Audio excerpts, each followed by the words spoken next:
Welcome to the How to Be Awesome at Your Job podcast, the show where brilliant professionals share how to sharpen the universal skills required to flourish at work. Enjoy more career fun, wins, meaning, and money with your host, Pete Makaitis. Hello, and thanks for joining us here for episode 524 with John DiJulius. John is sharing how to build rapport to get some good emotional connection going with folks in conversation quickly. So you'll learn 1, 4 key touch points that effectively build rapport. 2, the subtle ways you're killing the conversation. And 3, how to go from indifferent to curious. So if you want to take a look at the show notes or the transcript or the links to items we've referenced, drop on by awesomeatyourjob.com/F524.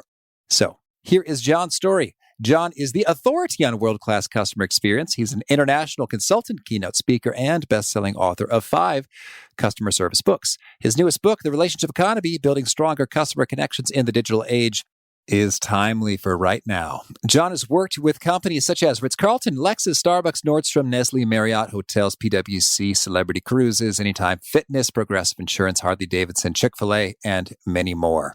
Thanks to John for spending some time with us, and thanks to our sponsors. Check them out.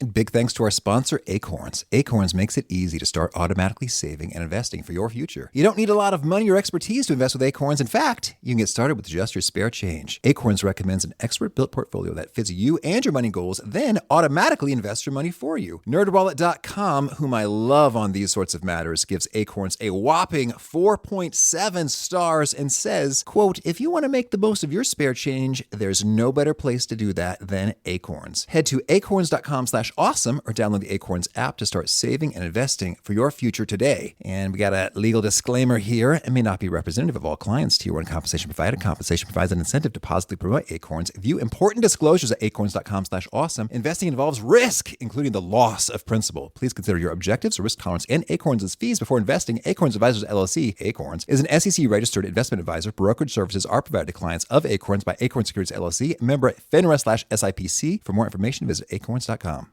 One sponsor to check out is Harvard Business Review. This brilliant magazine, published at hbr.org, is the leading destination for smart management thinking. Fun fact, HBR has been mentioned in 108 episodes of the show.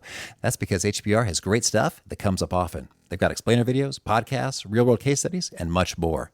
I think of HBR each night that I put on my special orange glasses. Their article, Will Blue Light Glasses Improve Your Sleep?, revealed that those who wore them reported better sleep and a 7% improvement in work performance as compared to those who wore the sham glasses. So I cite HBR anytime anyone tells me that I look silly wearing them. Now, much of HBR's content is available for free when you sign up at their site. Subscriptions that get you unlimited content cost $10 a month. If you visit hbr.org/subscriptions and enter the promo code AWESOME, you can save 10% off of that subscription. Again, to save 10% off of your HBR subscription, go to www.hbr.org/subscriptions and enter the promo code AWESOME. Now, here's John. John, thanks for joining us here on the How to Be Awesome at Your Job podcast. My pleasure. Thank you. Well, I'd love to hear, first of all, what's the backstory behind you failing gym class in high school? I was very small, have not developed yet, and went to a high school that produced a lot of NFL athletes. And was, I was like 4'11", maybe, 85 pounds. And so I just decided I didn't want to go in the locker room and change every day. And what I didn't know was when I didn't change into my gym uniform, I didn't get credit for the class. So at the end of the year, I flunked it and had to go to summer school for gym. So I imagine there were many days in which you were wearing the wrong outfit. I would just wear my dress clothes every day, and I didn't realize I was getting not attended, like absent. Well, that's wild that no one would give you a heads up like, hey, John, so you know. Yeah. I see you physically present, but you don't get credit for today because of what you're wearing. But rather, they just fail you at the end. Boy, I think that is like I'm thinking about Kim Scott of Radical Candor now, who we had on the show, talking about how when people get fired because they never got good feedback along the way to improve their shortcomings and blind spots. Boy, here that is in a very dramatic instance. But you bounced back. I'm glad to hear. I did okay. Cool. Well, so I want to hear you are talking a lot these days about building stronger customer connections in the digital age. Could you lay it on us? What are some of the benefits associated with, face-to-face connections and this old school stuff when, technology is running the show, it seems, in most of our communications? Well, yeah, it's back to the future today. It's ironic that the disruptor today in business is good old-fashioned relationships. And, there's a seismic shift happening in the world today. And with all the benefits technology is bringing us, it's coming at a significant cost. And that cost is human relationships, which is vital to customer loyalty, employee satisfaction, and just overall happiness, personally and professionally. And today's illiterate are those who have an inability to make a meaningful connection. And so the best companies are competing in the relationship economy where the primary currency is the emotional connections made with customers, employees, and vendors that make your brand the brand that people can't live without and ultimately help you make price irrelevant. Okay. Well, that sounds great. So could you share with us some of the most, hard-hitting, research data studies associated with observations of this phenomenon? Yeah. Well, first, by 2025, year 2025, there will be more machines in the workforce than robots, and artificial intelligence will be capable of doing every job that we're currently doing, from lawyers to judges to driving to construction, doctors to nurses, to something that I just got an email last week that was a little unsettling, that there's artificial intelligent brothels. I'm not endorsing. I'm not recommending. Oh, what the oldest professions they're taking over. Right. I'm not judging. I'm just reporting. So it literally is doing everything, and you'll never have to see another human being, I guess, if you choose, as long as you live. So the prediction is by 2025, machines will be doing every job that humans are doing, although I imagine they'll be doing many of them poorly, based on what I'm seeing these days. Yeah, and not every job, but capable of doing every job, and that more machines will be in the workforce than human beings. All right. How about that?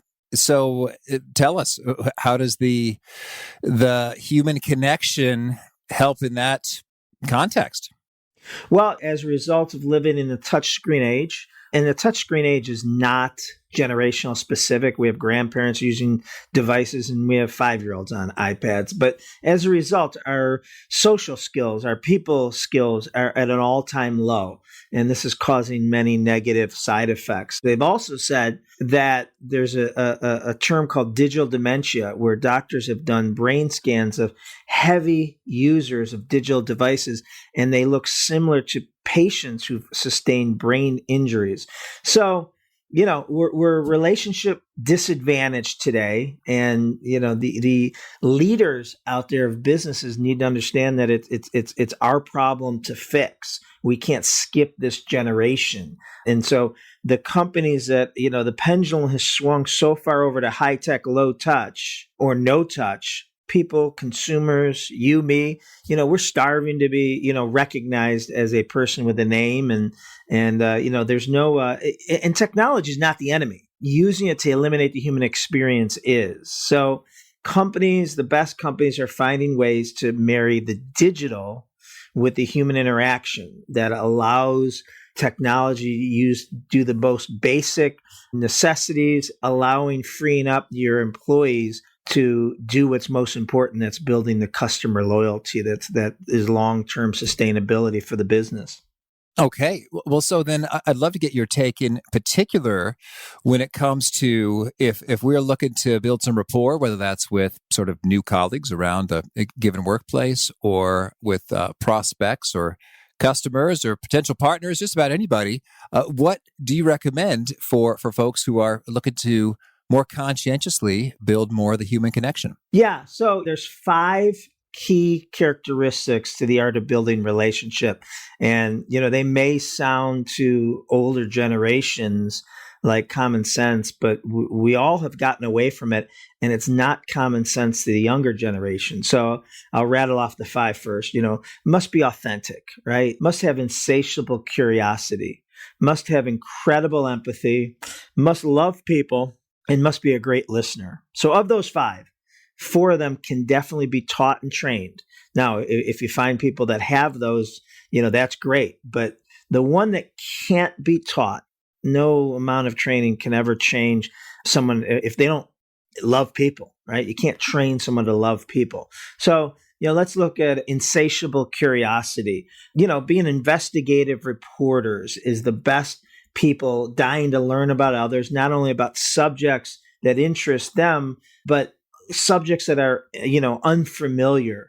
So I did a TED Talk called Meet as Strangers, Leave as Friends. I don't think there's a greater skill that we can work on ourselves or teach at any level, from kindergarten to, the business world at home, than the ability to build instant rapport with others, whether that be an acquaintance, stranger, coworker, customer, you name it. And so in doing that, there's 2 things we got to remember, that everyone we come in contact with has an invisible sign above their head that says, make me feel important. And the greatest gift we can give others is the gift of attention. Now, it's hard to do that because we are all genetically coded to be preoccupied. It's my flight that got delayed. It's my client that's upset with us. It's my son that may have gotten in trouble, right? So that's a hard thing to turn off when you speak to other people. So we have this great technique that so many of our clients have incorporated, and I incorporate in personal and professional. It's anytime you have a conversation with someone, be it 3 minutes or 30 minutes, you need to focus on the other person's Ford. F-O-R-D, like the car. And if you can focus on the other person's Ford, you not only built a relationship, you own the relationship. So, F, family. Are they married? Do they have kids? How old are their kids? The O, occupation. What do they do? What's their title? Who are they doing it for? R, recreation. That's some of the hottest buttons that people have. What do they do with their free time? Are they runners? Are they, go to hot yoga, they coach Little League, whatever that may be. And then D stands for dreams. What's on their bucket list? What's their dream vacation? What is their encore career? So many of all of our clients have incorporated Ford into their daily interactions. They collect this in a non-soliciting way, and they have it in their CRM system. They have pads that remind it, and it's just a great way to build that emotional connection of what's really important to people. Well, you mentioned 3 minutes, so maybe we can run some demos here, and I'd like to hear it both in terms of you're just meeting someone for the first time, and I guess you're reconnecting. Like, you bump into someone, it's been a few months since you've seen them, and we're having a chat. So, can you show us how it's done, John? Yeah. So, Peter, where are you at today? I'm in Chicago. In Chicago. Okay. So we're having a similar weather. I'm from Cleveland, so we're both from the Midwest, and it's cold out. It's snowing here. But are you originally from Chicago? I grew up in Danville, Illinois, about 3 hours away. But I've spent almost my whole life in Illinois. Good. A family, kids? That's right. We got 2 kids, under 2 right now. Under 2, both of them? That's right. Oh, so you're sleep deprived. Yes, my wife more so than I am, as a saint that she is. But yes, I'm feeling it a bit as well. Congratulations. How long you been married? Well, in fact, today is our 3-year anniversary. No way. And that's why we had this call, to celebrate. And it's December 3rd at 3 p.m. Central in this moment that we're recording. That's kind of wild, John. December 3rd, 2016, you got married. That's right. That's awesome. So, but just usually, whenever you start off with anyone, you just kind of catch up, you find some common ground, but it's important to focus on them and find out what their hot buttons are. And, obviously where they come from, their family. If we had more time or we were doing this, we'd get into how you got into to what you're doing now. And that's, a great story. So listening is great. And doing research for this book was painful because I realized how many things I was doing wrong. So I have some conversation nevers and always. So some listening is, if you ask a question, you don't ask 2 to 3 follow-up questions, odds are you weren't really paying attention, right? You should have a 4-to-1 ratio of questions asked versus answered. There's a myth that being a good listener is like being a sponge. And they say that's the farthest thing from the truth. So being a sponge is you're just talking away, and I'm once in a while just saying, And they say that's not being a good listener. Being a good listener is being a trampoline. And so a trampoline is, asking more clarifying questions and helping and heightening the energy of what the person speaking is doing. So, there's a lot of really cool things like that. Some really painful things I stumbled on was, don't ask a question because you're dying to answer it. Right. So it's like, Peter, tell me what you did this weekend. Oh, good.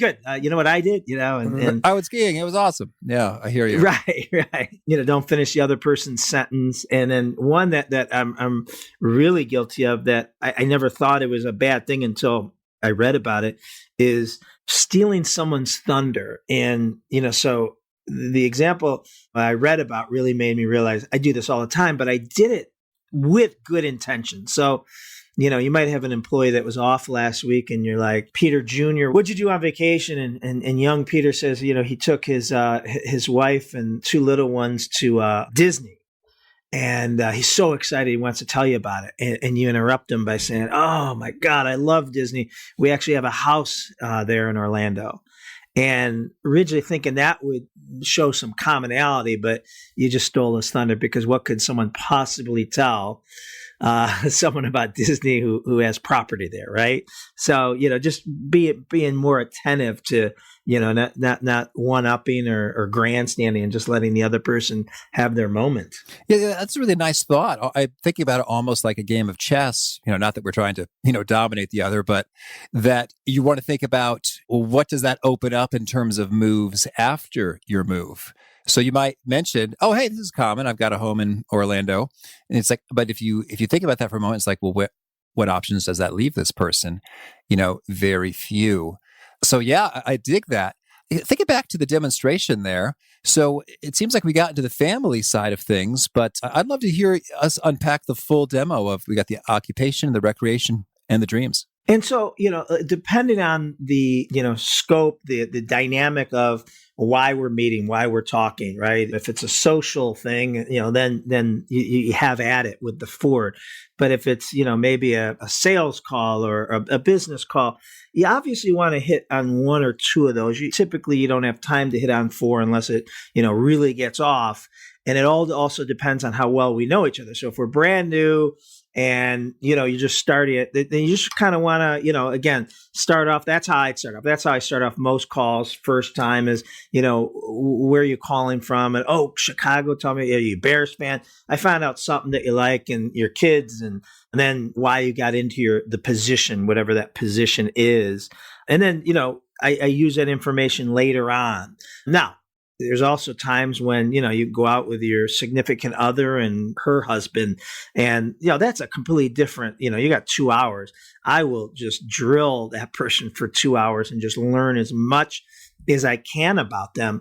And again, another painful thing, 30 years that I learned from the research in my book, 30 years ago, if you couldn't talk to me about my two subjects, and that was all I was interested in, which was basically baseball or customer service, I didn't have anything to do with you, right? I mean, it was, if my wife said, hey, we're going to go out with, Joanne and her husband, I'd be like, oh God, no. Oh, I can't sit through another night with them. And that was totally my fault, right? Because I was only interested in my things. But I've learned, through what's called insatiable curiosity to become an investigative reporter and just, really pick someone's brain. And you might find out obscure things that you might not be interested in. He might be interested in fly fishing. And you dig deeper. Why? Like, well, how did you get into fly fishing? And to me, that seems, a little boring. And you get, and at the end of the conversation, three things always come away. One, I really see why that person likes, let's say, fly fishing. Doesn't mean I'm going to go out and do it tomorrow, but from his passion or the way they talked about it and the benefits, now I can see it. Number two, which is probably most important, he really liked talking to me, which means I win points at home with my significant other, right? And then, but here's the strangest thing. This always happens. I'm sure it's happened in your life. 6 months later, I'll be in a CEO's office trying to close a sale or something, and there'll be a picture of him fly fishing on his wall. And because of that conversation, I can have a more educated conversation and make a connection easier than if I never had that connection. So I mean, there's just so many benefits, but there's things like we find out from our clients or acquaintances that they're running their first marathon this weekend, or they're going to Maui. And, you could do so many things with that. You can, if it's a good client, we'll have a bottle of wine and cheese waiting for them when they get into their room. So there's just so much versus just circling back 2 weeks and finding out how their trip to Maui was. Yeah, that's cool. And so I'm curious when it comes to curious about curiosity. So now I think where the rubber really meets the road is you're chatting with someone, they say something, you have no interest in that thing whatsoever. What do you do with your brain to stir up some of this interest and curiosity when you're not feeling it in the moment? I trained myself because you just got to be called investigative reporter. You want to find out what makes them tick. So if it's important to the other person, find out why. And that's where the beauty, that's where the magic happens. Because again, when you first tell me, I mean, I'm being transparent here, but what's your recreation? What do you like to do with your time off when you're not changing diapers? Oh, why don't we say tabletop games, shall we? I'm thinking about Monopoly at the moment. Okay. And so that's not something, I personally do. I wouldn't say this, but I personally don't play games. And so I would just explore, how'd you get into it? Is that something that, started as kids? Do you, and I would just ask 4 or 5 questions to try to get you to explain what that is. Again, depending on the situation. If we have a 15-minute call, then that wouldn't be something, but something I could feasibly do. But everything has an angle because, what would get someone to love to play tabletop games? There's a story there. And usually if it's something they're passionate about, they like telling that story. Most people don't ask them about it. Well, so I think this might be a great example. So, and you could very candidly tell me what's going on in your brain, because you're not going to hurt my feelings. It's okay if you walk away still not giving a hoot about tabletop games or Monopoly. But I think that's a cool start. So here we are. I've shared something that isn't that interesting to you, but let's say we have the time. So where would you go from there? So yeah, what tabletop games? And you said like Monopoly, is it? Sure, let's say Monopoly. Yeah, is this something you do like, regularly? Is this something like you get, people around? Is this something how often do you do this and with whom? Well, it's been a while. I remember the peak Monopoly occurred in the winter breaks of high school and college, where my crew, shout out to Ronnie, Kevin, Brent, and Kate. For the most part, we would be the ones who'd come together and maybe just play 3-4 games in a night. And so no joke, 5, 6, 7 hours of Monopoly. That's what I was going to ask you. How many hours? So that's like equivalent to what people are doing today with binge watching an episode or something. Oh yeah, absolutely. But I got to believe that was like some of your best memories and bonding and hilarious stories that came from that. Well, it's funny. Indeed, we had all kinds of dorkiness came out so we played pretty strictly in terms of official tournament rules, 32 houses, 12 hotels, none of this silliness. You guys were serious. We wanted people to roll the dice briskly so we could finish the games. Most of them we finished in under 90 minutes because, we were kind of moving with it.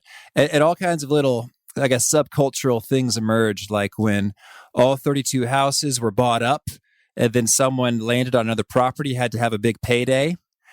We would start chanting sell houses, because we were all excited. Now we get a chance to buy some houses because this guy's been hogging them and he just got a painful rent payment that will force him to liquidate some of his houses. And so there was like blood in the water and we all got fired up over it.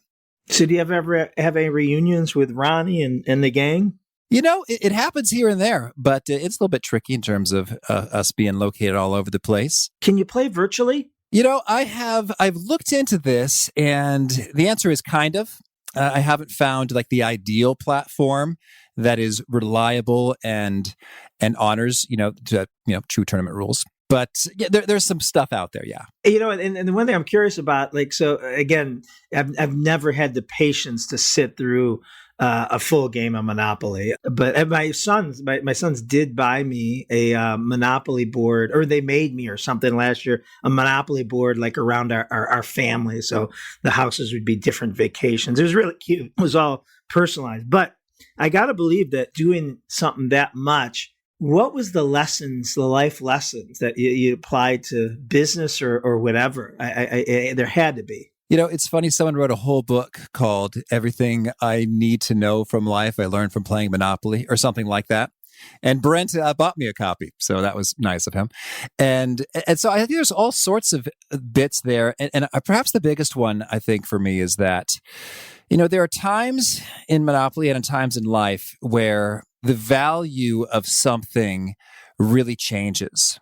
In terms of, in the early game, you have lots of cash and no properties. So the value of the property is high relative to the cash. And so I would be willing to buy almost any property from someone at a 20, 30, 50% markup in the early game. But then later on, when people have their monopolies and they've got just sort of excess property, they very much want to liquidate that into cash so they can acquire houses to turn it into a deadly zone. So I find that interesting, is how sometimes the value of something really does shift based on your context and how sort of abundant versus scarce something is relative to the other stuff. So sometimes I think in life you might have an abundance of time, or you might have an abundance of money, and you have one or not the other. College, plenty of time, not so much money. In certain jobs, I'm thinking about Wall Street bankers right now, plenty of money, not so much time. And then it changes, what you're willing to pay for something, whether in terms of hours or dollars. Yeah, I got to believe it also maybe add a cautionary to, do I really want this? Will this really be that important to me in 18 months or however long that is, because things change so rapidly. Yeah, totally. Very cool. I still got to believe the best thing that came away was just the memories, the conversations, the digging at each other that close groups of friends do, and when you get together, that all comes back. Oh, yeah, absolutely. Perhaps the most legendary one was we hosted a Monopoly tournament at the high school just because we had various student leadership positions and said, well, we like Monopoly, so this is what we feel like doing. And I was helping another table with a rules dispute, and my buddy Kevin whispered to this 10-year-old girl who was at our table, "He's winning. You should trade that to me." And when I turned my back, the trade had been done. I was like, "What happened?" And Kevin went on to win the whole tournament, and he's featured in the yearbook, and I consider it stolen.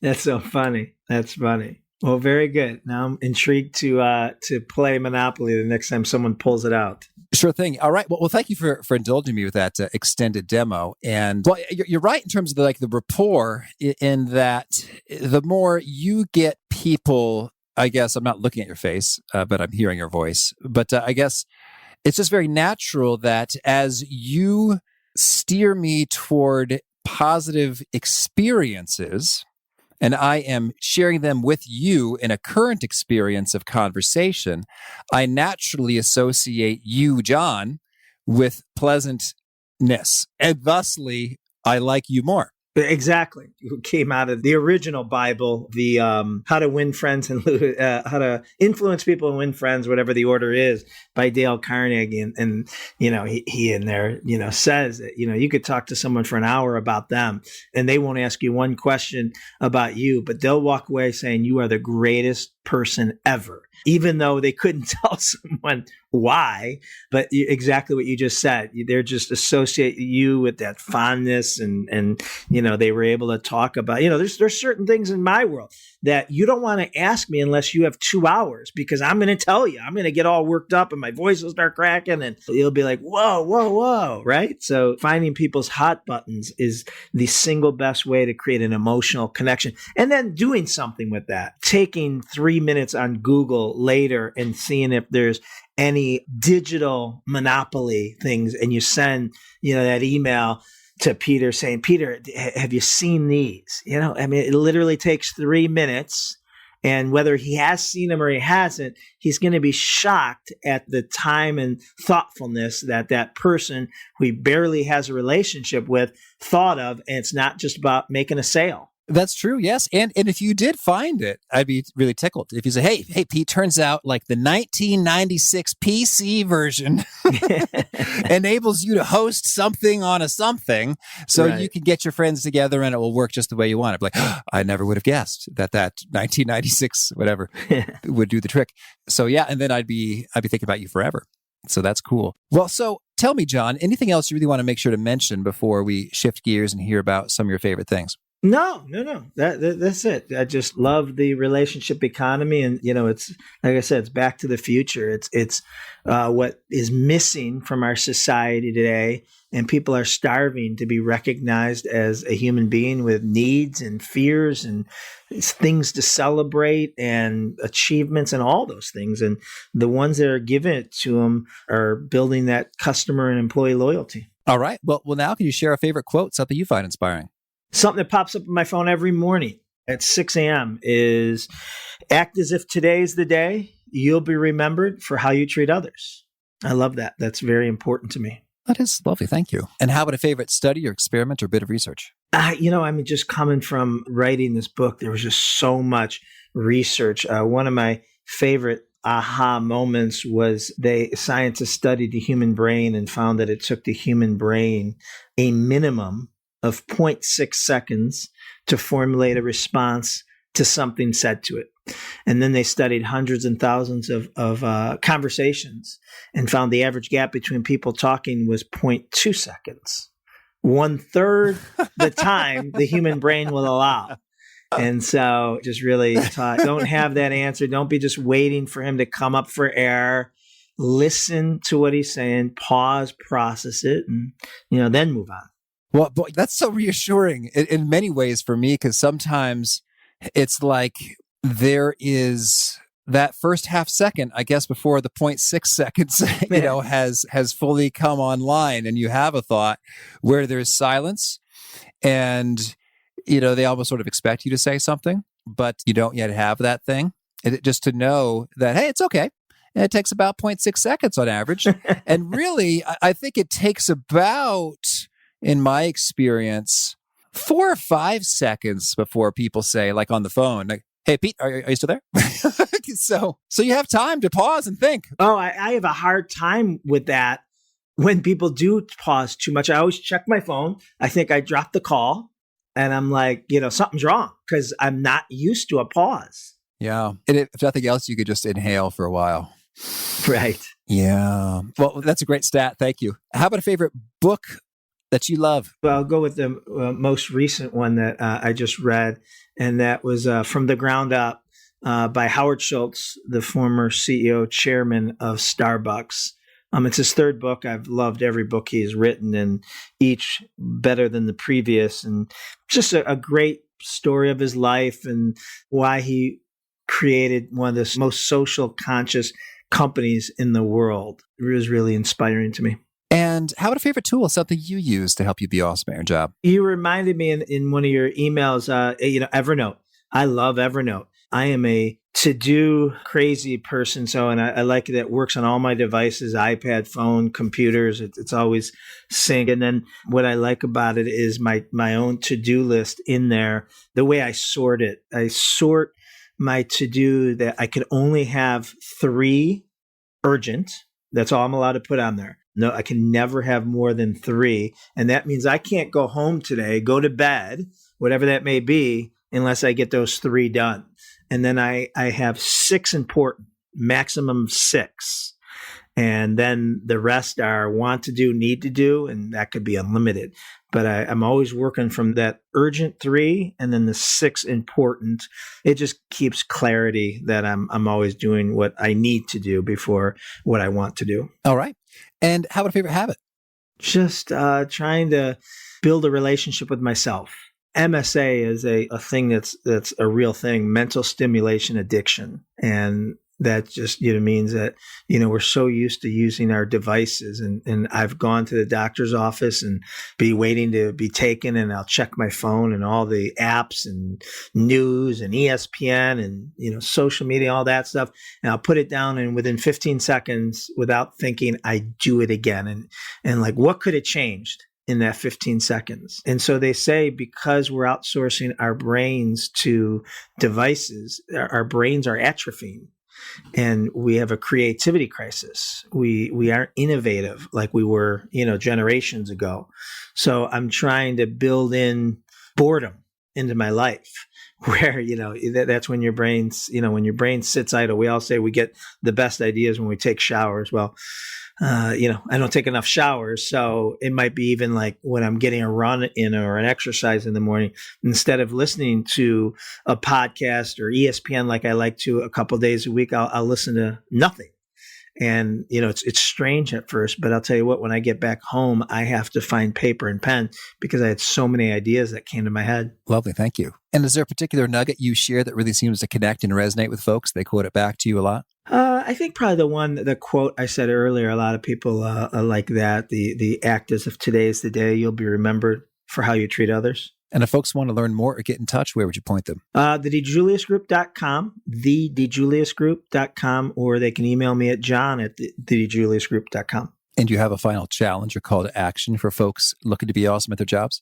Yeah, just go out and build relationships and the rest will follow. I don't believe in networking. I'm not a good networker. I never have business cards on me, but I do believe in building social capital and, stop networking in the traditional sense and just meet and build relationships where the relationship itself, it's its own reward, and the rest will take care of itself. Well, John, thanks so much for sharing the good word and good luck in all your relationship building. Thank you. And good luck to you with your bride and your 2 young ones. Oh, thank you.